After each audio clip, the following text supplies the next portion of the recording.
Bonjour, bienvenue à tous. Aujourd'hui, nous allons traiter du sujet de la garde alternée. Donc, il faut savoir que ce que je vais vous dire est basé sur des études qui ont été faites notamment par le ministère de la Justice du Canada. Ensuite, évidemment, il y a à peu près une vingtaine d'études qui ont été faites et je me suis basée sur ces études-là pour faire cette vidéo. Je vais vous en citer que 4 juste pour que vous ayez des repères si jamais vous voulez approfondir. Donc, il y a Shedeman en 2004 qui a écrit donc une longue thèse sur ça. Il y a Johnson, le ministère de la Justice canadienne, et qui a fait énormément par rapport à ça, où ils sont beaucoup plus en avance sur nous, sur les dégâts qui sont provoqués par la garde alternée, puisqu'aujourd'hui en France, on a assez peu de recul sur ça. Par contre, aux États-Unis, au Canada, ça fait très longtemps qu'il applique et on voit déjà les dégâts psychologiques sur les enfants. Donc, aujourd'hui, le sujet va être traité de 2 manières, c'est-à-dire que je vais expliquer dans quel cas il faut absolument pas qu'il y ait de garde alternée, dans quel cas précis, et ensuite une fois que la garde alternée, parce que parfois certains parents ne choisissent pas la garde alternée, ou en tout cas pas tous les deux, et se retrouvent avec une garde alternée imposée par le juge. Et dans ces cas-là, qu'est-ce qu'on fait? Eh bien, on va s'adapter, et je vais vous donner des indications qui vous permettront, 1, d'adapter l'enfant, et 2, de vous adapter à cette situation-là, ou de faire en sorte que l'enfant puisse au mieux vivre cette situation. Donc les 2 raisons pour lesquelles il faut absolument pas pratiquer la garde alternée, ce sont sur les enfants de moins de 6 ans et dans le cas où le couple parental ne s'entend absolument pas, c'est-à-dire qu'il y a une discorde totale. Là, on ne peut pas faire de garde alternée, sinon on va créer 2 personnalités chez l'enfant. Donc on va reprendre pourquoi un petit enfant de moins de 6 ans ne peut pas être en garde alternée, parce qu'en fait, son développement psychologique n'est pas assez mature pour pouvoir lui permettre de gérer l'alternance des 2 gardes. Résultat, il va devoir sacrifier une partie de son psychisme pour pouvoir s'adapter. Et on ne sait pas quelle partie va être sacrifiée, puisque l'enfant ne le choisit pas, ça va être en fonction de son développement au moment où ça arrive. Donc ça, c'est la première chose, et puis on comprend bien pourquoi aujourd'hui, et je l'ai un peu dit dans le sujet du divorce, on comprend bien aujourd'hui pourquoi un enfant dont les parents sont en complète discorde ne peut pas être en garde alternée.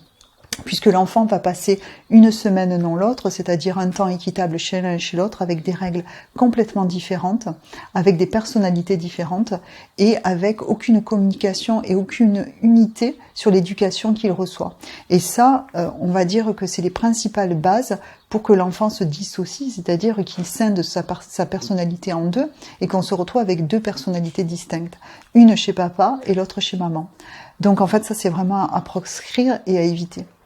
Donc, pour ce qui est de la garde alternée, il est important donc que l'enfant, qu'on répète à l'enfant l'historicité de la rupture des parents, c'est-à-dire pas qui a fait quoi, mais plutôt pourquoi papa et maman se sont séparés, pas le pourquoi de c'est papa qui est parti à cause de ci ou maman à cause de ça, mais plutôt papa et maman ne s'aimaient plus assez pour rester ensemble, et papa et maman ne sont plus d'accord de vivre ensemble. Donc il faut rappeler ça à l'enfant pour que ce soit bien clair dans son esprit. Ensuite, il faut lui permettre de pouvoir parler de sa souffrance, de pouvoir la dire, de pouvoir se plaindre aussi, puisque lui-même n'a pas choisi cette garde alternée, de pouvoir s'en plaindre et qu'on puisse le rassurer, lui dire que parfois le parent, lui non plus, n'a pas choisi la garde alternée et qu'il va s'adapter, mais qu'on va l'aider à cette adaptation et qu'on va essayer de faire en sorte que ça réussisse. Malgré les difficultés qu'on va rencontrer, c'est une évidence. On retrouve donc dans la garde alternée le fait que l'enfant mette à peu près 3 jours pour s'adapter à la nouvelle maison. Où là, il va être un petit peu ce que les parents appellent insupportable, mais juste, ce sont les symptômes de son adaptation. Les parents doivent être à ce moment-là cléments, n'étant pas de laisser tout passer à l'enfant. C'est pas ça être clément. C'est de poser le cadre qui doit être le plus possible cohérent avec l'autre parent. Il y a quelque chose qui me vient à l'esprit, c'est que certains parents font dès que l'enfant arrive chez eux, ils les font déshabiller, ils les font se doucher, comme si en fait il fallait nettoyer tout ce qui se passait chez l'autre parent. Je crois que ça c'est dommageable pour l'enfant. Lorsqu'il arrive de chez l'autre parent, il faut d'abord lui laisser un sas, on va dire, de détente pour qu'il puisse s'imprégner de la maison dans laquelle il vient de revenir. Ensuite, il faut permettre à l'enfant de raconter sa vie chez l'autre parent. Certains parents demandent à l'enfant de ne plus prononcer le prénom ou le nom de la maman, ou de ne pas en tout cas parler de la maman ou du papa. Ça, c'est aussi dommageable pour l'enfant. Il faut lui laisser la possibilité de raconter ce qu'il a à raconter, de ne pas juger ni critiquer l'autre parent, et plutôt d'être bienveillant avec l'enfant. Donc ça, c'est la première des choses pour l'accueillir quand il revient à la maison. Ensuite, malheureusement, en général, c'est une semaine. Il faut savoir que votre enfant va mettre 3 jours pour s'adapter aux nouvelles règles de la maison, c'est-à-dire au fait de revenir. Et ensuite, il va avoir 3 jours où là, il va être bien. Et à ce moment-là, on fait les valises pour qu'il reparte. Donc on lui demande une gymnastique qui est relativement compliquée et il faut l'aider dans la préparation dans sa valise. Il ne faut pas qu'il soit systématiquement puni si jamais il oublie des choses. Il faut vraiment l'aider à s'organiser.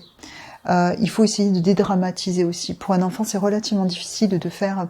je ne sais pas si les parents arriveraient à le supporter d'ailleurs, de changer de semaine, de changer de maison toutes les semaines et de changer de règles toutes les semaines et de changer de personnalité toutes les semaines. Donc c'est une adaptation qui est vraiment coûteuse pour la psychologie de l'enfant et je pense qu'il faut être à l'écoute des enfants lorsqu'ils sont dans cette situation. Voilà, il y a aussi quelque chose d'important, c'est que si on empêche l'enfant de parler de son parent, celui qui est absent notamment, on risque de provoquer 2 clivages. Donc ce dont on parlait tout à l'heure, c'est le clivage de personnalité, c'est-à-dire que l'enfant va développer 2 personnalités, une chez le père, une chez la mère, mais il peut développer ce qu'on appelle un clivage d'objet, c'est-à-dire qu'en fait, un des parents sera tout bon et l'autre sera tout mauvais. Et à partir de là, l'enfant va se mettre en tête qu'il va falloir abattre un des 2 pour pouvoir lui survivre. Quand on se rend compte de ça chez l'enfant, c'est-à-dire qu'il prend parti systématiquement pour un des parents, c'est très mauvais signe. Il faut absolument consulter à ce moment-là parce que ça veut dire que l'enfant a déjà fait le clivage. Et il y a une deuxième raison parfois à ce clivage-là, c'est qu'il y a un des 2 parents qui trouve du plaisir à ce que l'enfant prenne parti pour lui, par exemple. Et ça abîme énormément l'enfant. Donc, quand on se retrouve avec un enfant qui a fait un clivage d'objets, c'est-à-dire qu'un parent est tout bon ou tout mauvais, 2 possibilités. Soit on lui demande de ne pas parler de l'autre parent lorsqu'il est présent, lorsqu'il est dans l'autre famille, soit quelqu'un, entre guillemets, lui monte la tête, et dans ces cas-là, il faut vraiment intervenir parce qu'on ne peut pas laisser un enfant dans cette situation-là. Ensuite, je voulais préciser aussi que il est important lorsqu'on est en garde alternée, lorsque les enfants sont en garde alternée, de mettre en place des rituels qui seront identiques chez le papa et chez la maman, que les règles en fait éducatives soient vraiment proches, similaires, pour que l'enfant puisse s'ancrer au moins dans un cadre qui lui ne bougera pas, parce que lui va tout le temps bouger. Donc il faut au moins que son cadre à lui ne bouge pas, pour qu'il puisse se structurer, grandir en toute sécurité. Et pour ne pas en fait qu'il fasse, si vous voulez, pour pouvoir s'adapter, plus l'enfant va devoir s'adapter, plus il va devoir sacrifier des choses dans son psychisme. L'idée c'est qu'on lui demande un minimum d'adaptation. Et c'est ce qui va lui permettre à lui de pouvoir se former, se développer sans trop de dégâts. Voilà, comme d'habitude dans ces vidéos, si vous avez des questions précises ou si vous souhaitez que j'approfondisse un petit peu plus la garde alternée, n'hésitez pas, vous les laissez dans les commentaires, sachant qu'il y aura une prochaine vidéo qui va être faite sur les familles recomposées. Voilà, j'espère que ces vidéos vous apporteront, je vous dis à bientôt.